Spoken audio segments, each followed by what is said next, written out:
Nuances culturelles, un podcast de Louvre-Lens-Vallée. Bonjour, je suis Fiona Coco et vous écoutez Nuances culturelles, un podcast de Louvre-Lens-Vallée. Aujourd'hui, on reçoit Annabelle Ténez, directrice du musée du Louvre-Lens. On a parlé d'égalité culturelle, de relations humaines et d'innovation. Bonne écoute. Bonjour Annabelle, merci d'être parmi nous. Bonjour. Je vous laisse vous présenter de la manière dont vous le souhaitez. Merci beaucoup pour l'invitation. Je suis Annabelle Ténez, je suis la directrice du Louvre-Lens. Qu'est-ce que la créativité pour vous ? Qu'est-ce que la créativité pour moi ? C'est une bonne question parce que quand on parle de créativité, évidemment, et qu'on interroge une directrice de musée, on imagine toujours qu'on va parler essentiellement de beaux-arts. Or, je crois, et mon but, c'est aussi ça dans les musées, c'est qu'on a tous et toutes en nous une part de créativité. Alors, quand je dis ça, parfois on me dit, mais on n'a pas tous la même notion du niveau, de la réussite, etc. J'ai souvent une métaphore qui peut être un peu étrange. Je dis, on peut tous aimer jouer au tennis, même si on n'est pas Roger Federer. La question, c'est de trouver en chacun d'entre nous quelle est la part de la créativité qu'on a, mais surtout celle qu'on souhaite exprimer. C'est d'une certaine manière parler de qui on est profondément et aussi laisser libre cours à ce qu'on souhaite exprimer, parfois de manière spontanée ou au contraire ce qu'on souhaite travailler, parce que être créatif, ça englobe aussi une question d'une certaine manière de travail, de perfectionnement ou de liberté et d'improvisation. Mais en tout cas, j'ai cette confiance que nous avons tous et toutes une part de créativité en nous, mais que par contre, étonnamment, nous ne sommes pas suffisamment à le laisser s'exprimer. Donc on est tous et toutes finalement créatifs et créatives. Il suffit juste de se laisser l'opportunité, en fait. Et par contre, se laisser l'opportunité, ça peut être quelque chose de très difficile. Parce que on a pu familialement, amicalement, dans notre vie, ne pas avoir l'espace pour que cette part s'exprime ou soi-même dans sa propre confiance. Mais quand on vient au musée, quand on va au théâtre, quand on va au cinéma, quand on écoute de la musique, on se laisse porter par la créativité de l'autre.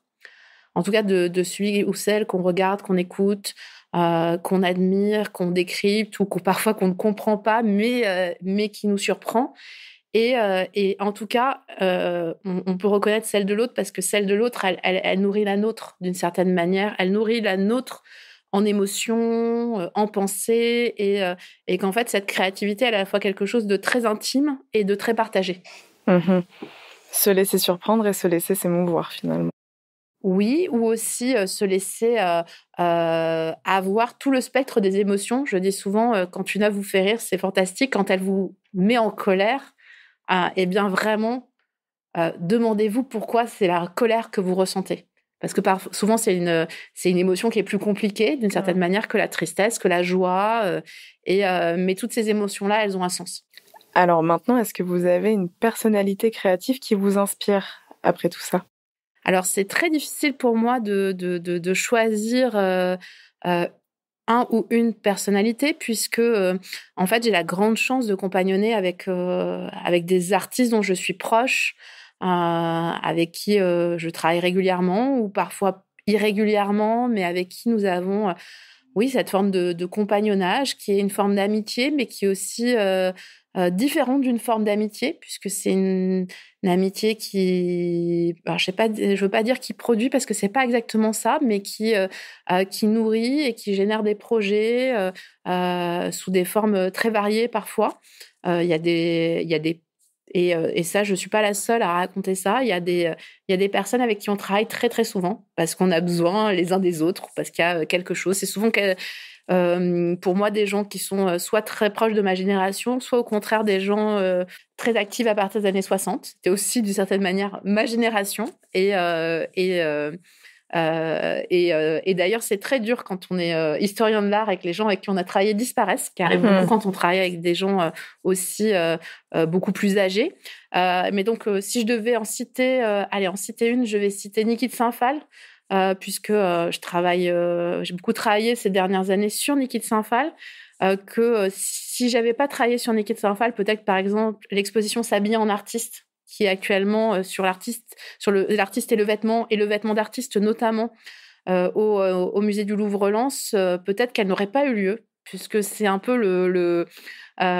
l'image à la fois publique, intime, mais aussi politique, de proximité et d'excentricité de Niki de Saint-Phal et ses liens avec des couturiers comme Marc Bohan, ses propres choix, d'une certaine manière l'ouverture au propre et aux figures symboliques de son placard par sa famille et ses ayants droit, qui m'a fait il y a quelques années réfléchir à ce projet, de se dire l'habit fait-il l'artiste? En tout cas, aucun artiste ne fait ce choix de manière anodine. Donc, je dirais Niki de Saint-Phal aussi, justement, pour à la fois une forme de liberté très forte, mais aussi parce que c'est quelqu'un qui, dans ses œuvres, peut nous faire passer du rire aux larmes, très clairement, et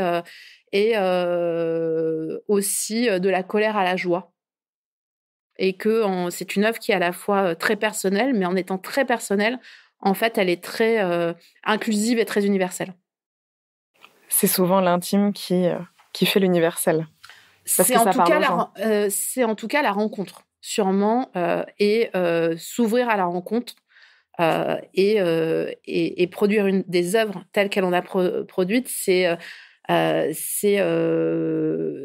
ouvrir un champ des possibles à la rencontre. Après presque 2 ans sur le territoire, quel regard portez-vous sur la transformation autour du Louvre-Lens, qui est là depuis plus d'1 décennie maintenant? Et pourquoi, à votre avis, la culture s'est implantée à Lens et doit continuer de s'implanter à Lens? Alors, le lieu du Louvre-Lens, c'est déjà toute une histoire. Je pense que c'est important de le rappeler. C'est toute une histoire et c'est aussi toute une histoire de population. Puisque ce lieu, il est un lieu qui était un deuxième centre pour Lens. C'est notamment le site industriel minier abandonné à partir des années 60, autour duquel était construite toute une vie et toute une société qui continue d'exister, notamment dans l'habitat. C'est aussi une des rares villes françaises qui n'avait pas de musée, qui est quand même quelque chose d'assez rare. C'est notre grande chance d'avoir en France un maillage culturel très serré et très implanté sur le territoire.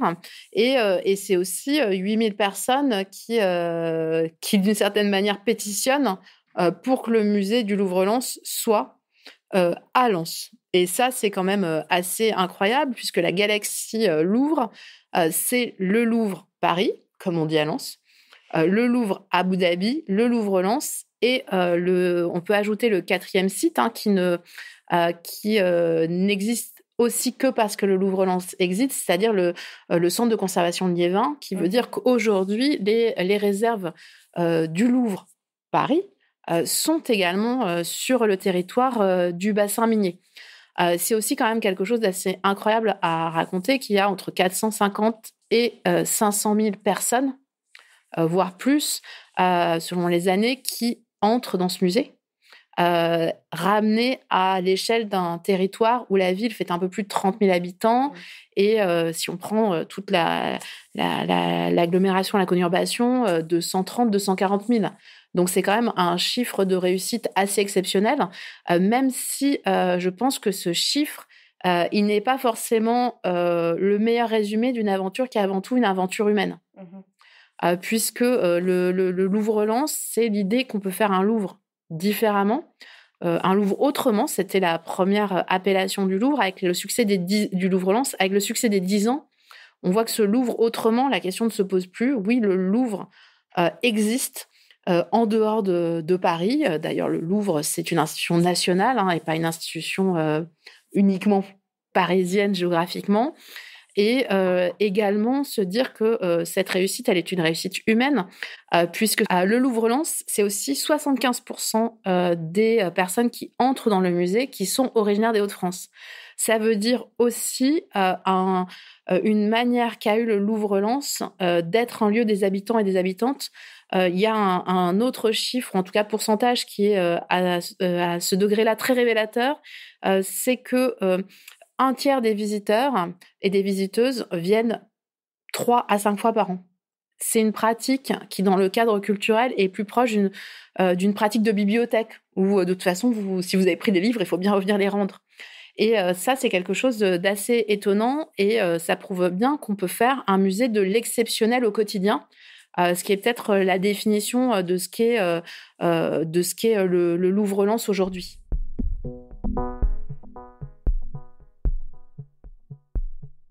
Je pense que vous avez bien résumé justement le rapport entre la culture qui s'implante sur un territoire qui en a besoin parce que il en manquait, et comment les habitants et habitantes, et même pas nécessairement du territoire, mais vraiment de la région et même d'ailleurs, ont réussi à s'approprier le musée, parce que c'est ça aussi le musée du Louvre-Lens, c'est l'appropriation de la culture par les gens, pour les gens. Déjà, le Louvre-Lens, c'est une architecture qui dit l'horizontalité. C'est aussi une architecture qui est dans le respect du site dans lequel elle est, et notamment du site naturel dans lequel elle est, et aussi du site patrimonial. Du Louvre-Lens, on voit le stade, et aussi les terrets jumeaux. Et on les voit bien sûr aussi à l'intérieur du bâtiment. Il n'y a pas de différence dans le niveau du sol entre l'intérieur du musée et l'extérieur du musée. Les entrées sont entièrement vitrées. Donc ça signifie une liberté d'entrée, de sortir, de circulation qui est primordiale. Et ce musée, il a aussi transformé entièrement l'urbanisme de la ville avec son parc de 22 hectares. Qui est aussi un parc du quotidien, et qui lui-même est une œuvre d'art de la nature, et une œuvre d'art aussi de la paysagère Catherine Mosbach, qui a conçu ce parc en même temps que Sanaa, l'agence japonaise, en pensait l'architecture. Et donc cette dimension-là de lieu, qui est un lieu où chacun peut s'exprimer et où la parole de chacun est entendue, je pense que c'est la construction progressive du Louvre-Lens qui a mis en son cœur deux choses: le partage des collections nationales avec l'idée d'une équité territoriale. Les œuvres qui sont présentées au Louvre-Lens, elles ne viennent pas forcément des réserves, elles viennent directement des salles des musées. Et également le fait que ce partage, il permettait aussi une liberté de la parole, ce qui se symbolise particulièrement dans la nouvelle Galerie du Temps. Donc la Galerie du Temps, c'est l'espace emblématique du Louvre-Lens, celui où on voit plus de 6000 ans d'histoire, sans hiérarchie entre les civilisations, sans hiérarchie entre les médiums artistiques, avec une liberté de circulation. Et les 250 œuvres qui ont été installées et dévoilées le 4 décembre 2024, elles sont symboliquement aujourd'hui accompagnées de 2 cartels. Alors, un cartel pour ceux qui ne sont pas des gens de musée, c'est le petit texte avec les légendes et le petit texte explicatif qui accompagne chaque œuvre. Eh bien, il y en a 2. Un en texte et un en texte et en images, à taille équivalente du premier, et coécrit avec 200 habitants et habitantes du territoire, qui étaient les seuls avec l'équipe du musée pendant 1 an à avoir accès à la liste d'œuvres et à la maquette. Donc ça, c'était peut-être le projet le plus secret. Ils ont tous tenu leur langue, même à leur famille. Et donc, c'est aussi ça, se dire que cette Galerie du Temps, c'est aussi le regard de 200 personnes qui parle à déjà les plus de 150 000 personnes qui ont visité cette nouvelle Galerie du Temps en 5 mois. Une relation privilégiée, encore une fois, entre les habitants et les habitantes du territoire et la culture. C'est une illustration parfaite de ce que vous essayez de montrer et ce que vous réussissez à faire depuis plus de 10 ans maintenant. Oui, et je dirais pas forcément relation privilégiée, parce que ça voudrait dire qu'elle est plus particulière, elle est certes plus particulière, mais je pense que c'est surtout une relation égalitaire. C'est-à-dire, c'est une relation où chacun apporte. Et je pense que ça, c'est encore plus fort qu'une relation privilégiée. Absolument. En parlant de relation, quelle est la nature de la relation entre le Louvre Paris et le Louvre Lens? Comment ça se traduit? Alors déjà, le premier changement qu'on pourrait dire, c'est que lorsque les gens du Louvre Paris viennent à Lens, ils disent Louvre Paris. Ça, c'est quand même quelque chose d'assez incroyable, y compris Laurence Descartes, la présidente directrice du musée du Louvre. Donc, ça dit bien, en fait, que le Louvre, c'est une institution, c'est important de le dire, qui parle internationalement. Tout le monde, de par le monde, sait ce qu'est le Louvre. Ce qui, quand on y réfléchit, est quand même assez fou et démentiel. Oui. Et en même temps, le Louvre-Lens, c'est aussi c'est à la fois cette image internationale et c'est aussi une institution de proximité. Oui. Et en étant ces deux éléments-là, en fait, le Louvre-Lens, c'est le Louvre. C'est ça qui est important de dire. C'est que c'est le Louvre dans les collections, c'est le Louvre dans la vocation des musées. Je rappelle la formule quand la mission du musée du Louvre, lorsqu'il est ouvert en 1793 au moment de la Révolution, c'est le partage avec le plus grand nombre des trésors de l'humanité. D'une certaine manière, le but n'a pas tellement changé et ce but, il est le même quel que soit le lieu où est le Louvre. Et en termes de fonctionnement, c'est aussi une aventure collective. Donc évidemment, il y a une équipe propre au Louvre-Lens, mais il y a aussi tous les jours un travail constant avec les équipes du Louvre à Paris. Et bien évidemment, la spécificité, même si ça peut sembler très étonnant, c'est que ce que fait le Louvre-Lens, c'est le Louvre. Et en même temps, ce qui se fait au Louvre-Lens, c'est spécifiquement ce qui se fait à Lens et qui se ferait sûrement différemment ailleurs.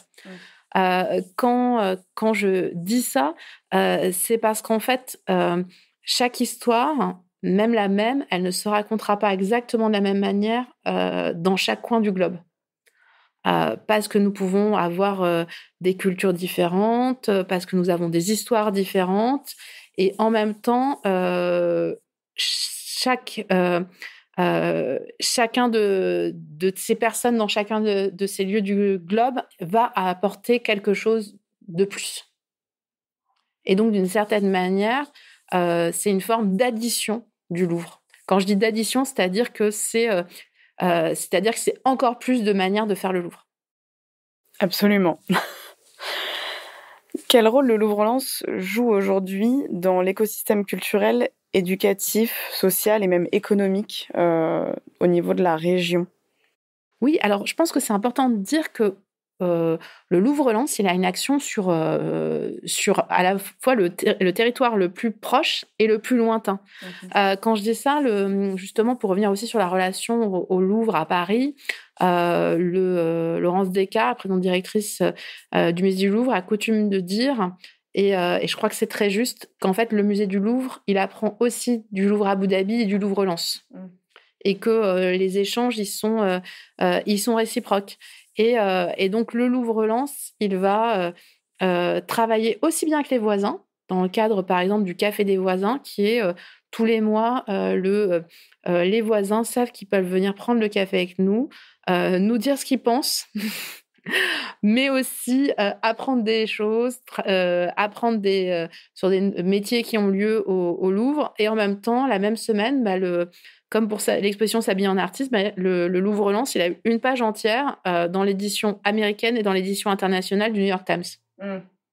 Le Louvre-Lens, c'est les deux.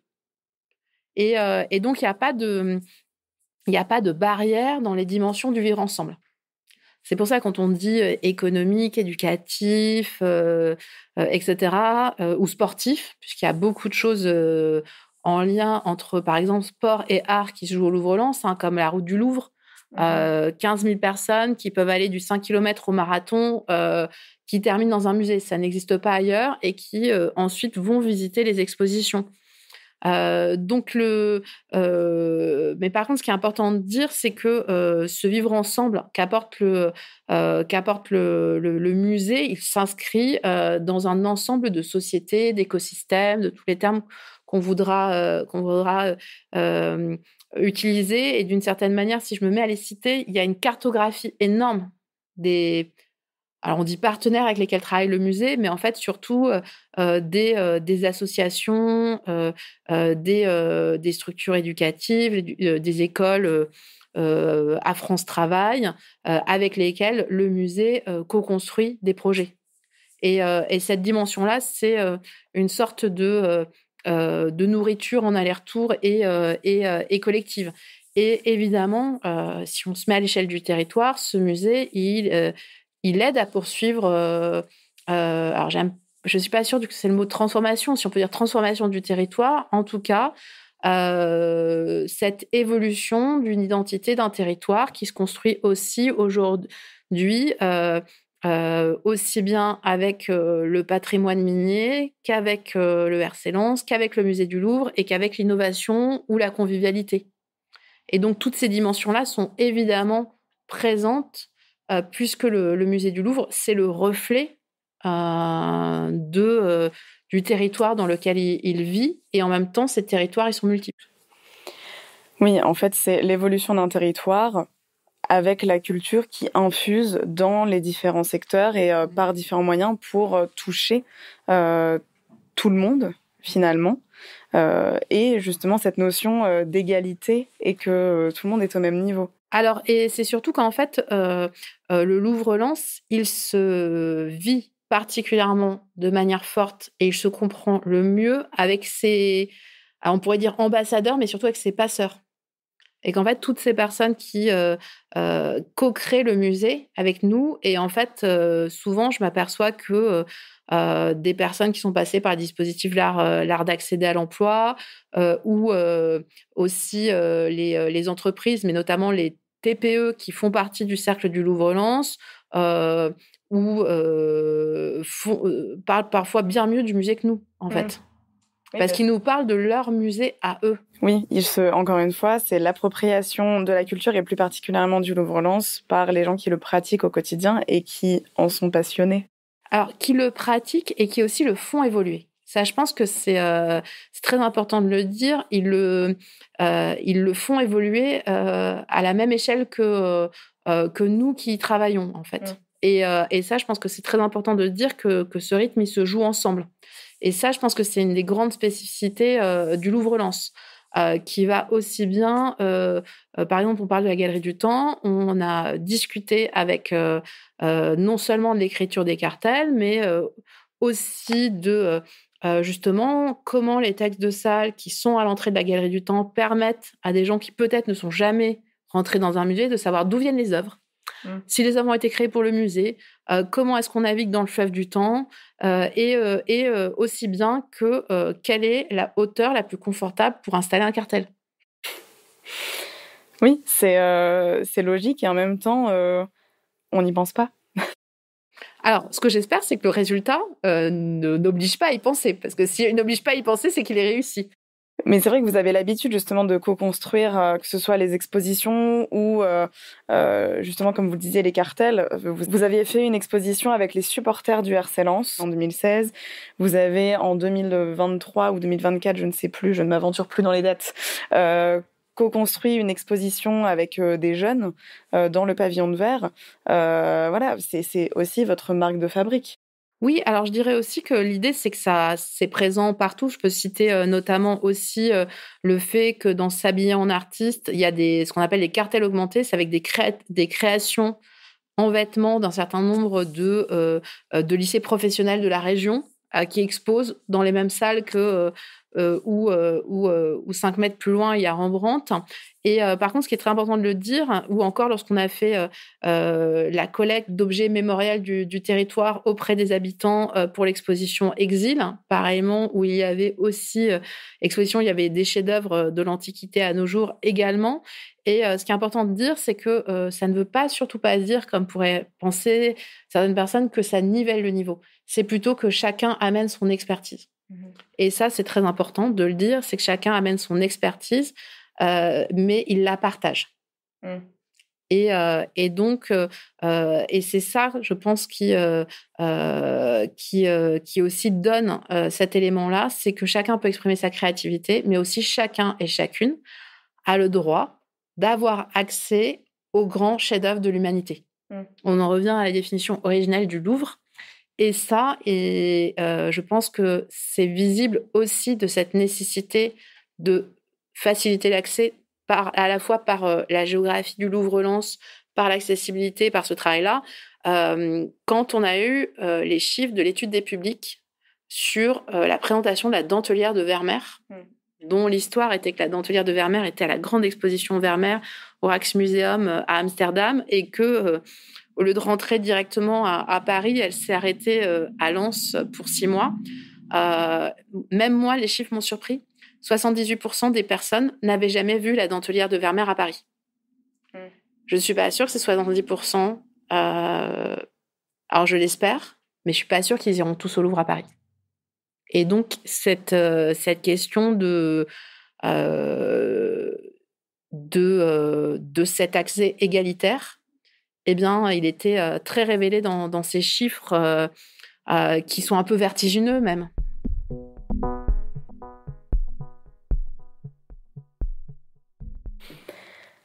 Le Louvre-Lens, pour moi et pour beaucoup, je pense, est synonyme d'innovation. Innovation culturelle, innovation sociale, et même tout simplement la définition de l'innovation, c'est-à-dire aller dans des carcans qu'on ne connaît pas, qu'on n'a encore jamais explorés, ou du moins qu'on n'osait pas explorer et qu'on avait seulement imaginé. L'innovation pour vous est importante, la démocratisation est importante, et même en fait l'accès, la partie numérique est importante chez vous aussi. Comment ces dimensions s'intègrent dans votre projet aujourd'hui, dans votre... Alors, je ne sais pas si on peut parler du plan scientifique et culturel, ou si on peut parler simplement de votre projet depuis que vous êtes arrivé. Alors, je pense que la question de l'innovation, elle se joue à beaucoup d'endroits. Je pense que cette question d'innovation, elle doit s'accompagner d'une notion de liberté. Quand je dis notion de liberté, c'est-à-dire ne pas se donner des barrières, ou au contraire, si on a des barrières, se dire qu'il faut les franchir. Donc, par exemple, au Louvre-Lens, on va réfléchir aux faisabilités d'un projet. C'est normal. Mais par contre, on ne se dira jamais, au premier abord, ce projet est impossible. On va se poser la question de pourquoi, comment, mais on ne va jamais se dire non en direct. C'est une question importante. Et cette liberté, elle permet bien aussi bien d'avoir, comme pour l'exposition Animaux fantastiques et mondes souterrains, une réalité virtuelle qui est une œuvre de création. Quand je dis une œuvre de création, c'est-à-dire qu'elle donne des éléments informatifs, mais elle est elle-même une œuvre avec une narration nouvelle, l'invention d'un récit et d'images, que le fait de la présenter avec d'autres éléments dans un centre commercial. Donc, en fait, la question de l'innovation, elle peut être aussi bien les techniques que les géographies. Et ça, c'est assez frappant, par exemple, dans la nouvelle Galerie du Temps, où il y a donc cette nouvelle manière de partager la médiation, mais qui est le fruit de plus de 10 ans de travail, qui est renouveler la réussite de cette liberté de circulation et du regard dans la Galerie du Temps, qui est l'élément primordial. Mais elle s'accompagne aussi, par exemple, d'innovation en histoire de l'art, avec une stèle qui n'avait jamais été remontée et qui était un vrai puzzle, dont une seule personne est capable de lire l'écriture et le récit. C'est une œuvre d'art qui a besoin d'une restauration, qui entre dans la liste d'œuvres en étant espagnole et elle en sort en fait réidentifiée portugaise avec le lieu de la géographie précise de la création. Donc en fait, cette innovation, elle est à beaucoup de niveaux. Et elle peut être aussi très pointue, comme les certains exemples que je viens de donner, mais aussi très simple. Donc ça, c'est important de se dire que tous ces points-là sont importants. C'est aussi innover, c'est aussi réfléchir à ce qu'on a réussi ou parfois pas réussi, à ce qu'on fera une fois et parfois qu'on refera pas parce que c'était à un moment donné. Une innovation qui a été expérimentée et qui s'est poursuivie, c'est par exemple la gratuité de la Galerie du Temps. Oui. Parce que la gratuité de la Galerie du Temps, au départ, elle s'imagine pour 1 an, pour l'ouverture. Ensuite, elle se prolonge. Et aujourd'hui, on voit qu'elle est notamment ce qui permet de venir et de revenir. Oui. Si vous êtes une famille de 4 personnes, même s'il y a la gratuité pour les enfants et que vous devez payer à chacune de votre venue, mais que votre enfant il a envie de venir tous les 15 jours, ben vous lui dites pas non, en fait. En tout cas, il n'y a pas cette barrière financière. Et ça, par exemple, c'est une innovation dont la réussite se lie au fur et à mesure. Et l'innovation, ça peut être aussi tout simplement quelque chose qui ne se voit pas, mais qui est assez incroyable. C'est la technologie lumineuse de la Nouvelle Galerie du Temps. Oui. Vous n'allez pas vous dire que vous êtes dans une nouvelle technologie, mais à un moment, vous allez vous dire quand même, qu'est-ce que c'est beau cette lumière. Eh bien, ça, c'est une technologie, on va dire, qui se cache. C'est comme les coulisses du théâtre, mais en même temps, elle transforme notre manière de regarder. Le Louvre-Lens, c'est l'un des membres fondateurs de Louvre-Lens Vallée. On a donc beaucoup de choses en commun, évidemment, beaucoup de partages. Selon vous, quelles sont les valeurs qui nous rassemblent et les ambitions qui nous lient ? Alors, je pense qu'il y a plusieurs niveaux. Hein. Il y a évidemment cette question de l'innovation que vous venez de soulever, puisque cette question de la créativité et aussi de donner les moyens, notamment technologiques, mais aussi de géographie, hein, avoir un espace pour travailler, à un certain nombre de personnes qui veulent porter des projets. Je pense que cette dimension aussi économique, hein, elle est importante. Hein, quand je dis cette dimension économique, ce qui nous rejoint aussi, c'est qu'on est dans un quartier qui, je pense que si quelqu'un venait dans ce quartier qui n'était pas venu depuis 20 ans, il n'y croirait pas. Partons du stade, en face duquel aujourd'hui il y a une piscine avec une dimension écologique très forte. Ensuite, on remonte vers Louvre-Lens Vallée où on peut rencontrer des jeunes pousses. On traverse le parc assez incroyable. On traverse le musée. On peut aller prendre une chambre d'hôtel si on soit qu'on veut rester plus, ou aller au restaurant à la fois au Cerisier ou dans l'hôtel du Louvre-Lens qui est dans un ancien coron. Ensuite, alors évidemment, ce ne sera pas forcément accessible. Il y a quand même le très beau bâtiment des réserves du centre de conservation de Liévin. Et en même temps, toute cette rénovation aussi des quartiers, des anciens quartiers miniers, devenus notamment maisons et cités. Et donc, je pense que quelqu'un qui d'un seul coup serait téléporté à notre époque, il y a 20 ans, serait très surpris parce que on a fait le parcours que je viens de décrire, on le fait en moins de... Enfin, c'est moins de 5 kilomètres. En moins d'1 kilomètre même. Oh, peut-être un peu plus quand même, 1,5 kilomètre. Et ça veut dire aussi que tous les domaines de l'art et de l'innovation sont réunis. Puisqu'il y a les réserves, les restaurations qui sont liées à tout ce travail de réserve, hein, puisque pour les auditeurs les auditrices qui nous écoutent, dans des réserves, on travaille beaucoup. On le sait peu, mais on y travaille énormément. C'est un travail souterrain, hein, mais c'est le cas. Au Louvre-Lens, on peut trouver aujourd'hui aussi bien des œuvres préhistoriques que des œuvres d'art contemporain, du spectacle vivant comme de la médiation, comme du tricot et du yoga. Et tout ça, et encore, j'en cite que quelques-uns. Et donc, et aussi un jardin potager. Et aussi des jardiniers médiateurs. Enfin voilà, je vais en oublier si je me lance dans l'accumulation, mais c'est sûr que c'est une transformation fondamentale, et il y a peu de quartiers qui réunissent autant, je dirais, de services innovants Oui. et d'espaces de vie en donc cette fameuse ligne de 2 kilomètres. Absolument. Finalement, Annabelle, si vous étiez un type d'art, lequel seriez-vous ? Alors, si j'étais un type d'art, eh bien, je refuserais d'être un type d'art.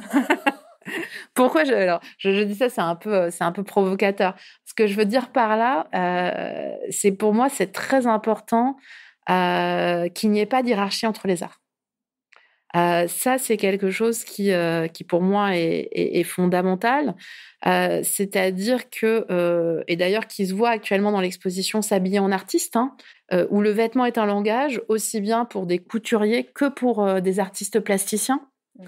Et donc est un mode d'expression qui dépasse la notion de beaux-arts ou d'art populaire, et cette notion de beaux-arts et d'art populaire qu'on retrouve aussi bien en littérature, en théâtre, qu'au cinéma, qu'en photographie.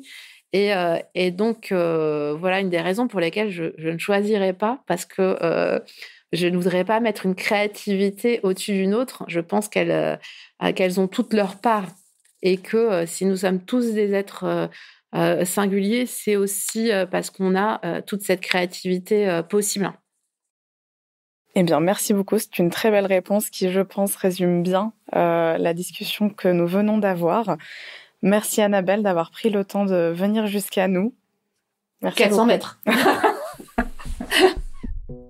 Merci pour votre écoute.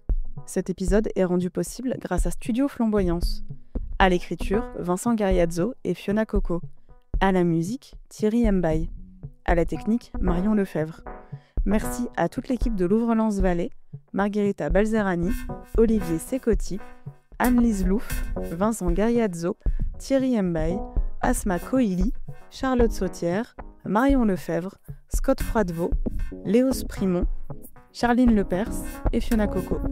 Merci à nos membres fondateurs, la communauté d'agglomération Lens-les-Vins, la région Hauts-de-France, l'Université d'Artois, la Chambre de commerce et d'industrie de la région Hauts-de-France, la Chambre des métiers et de l'artisanat des Hauts-de-France et le musée du Louvre-Lens. On se retrouve le 31 juillet pour le prochain épisode.